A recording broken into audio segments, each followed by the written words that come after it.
Tonight I reread J.D. Salinger's Franny and Zoe for the first time in decades. And given my bellicose reaction to The Catcher in the Rye decades later, I fully expected to hate this book too.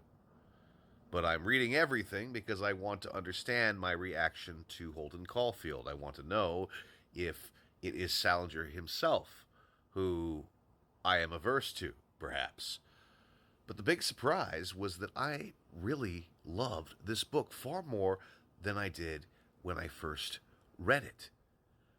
I'm actually rather astonished by how prescient Salinger was about several American domestic problems. Toxic masculinity, for one thing. Lane, the boyfriend who Franny talks to.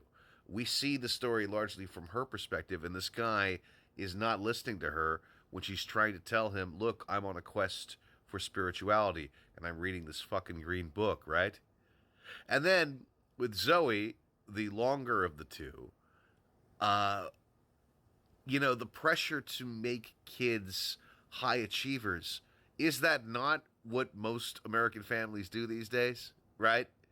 Everybody wants their kid to get into Harvard. Everybody wants their kid to excel and have endless hobbies, and kids are very often not allowed to live. Well, that's why the Glass kids, all seven of them, are so troubled, right? Salinger was ahead of the curve.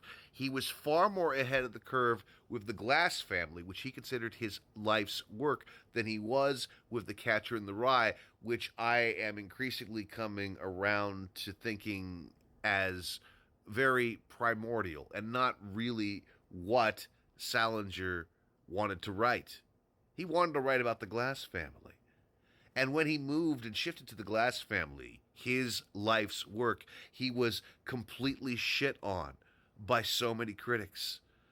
John Updike was nice about it, but essentially said that, this is a little too long, and this is a little too explicit, and all of the Glass kids fuse into the same type of kid.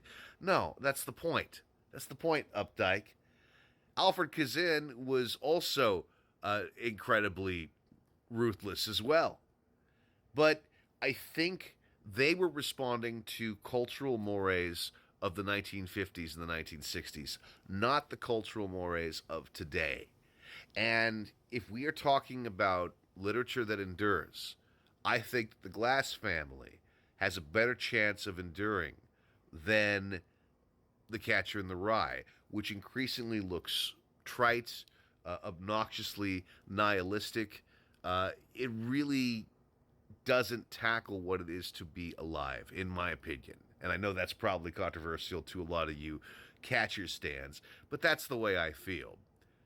However, in writing this essay, I am trying to examine my own enmity towards Holden Caulfield. That's why I'm reading all these other Salinger books. I think Salinger was a fucking great writer. But the greatness is in the Glass family, not Holden Caulfield.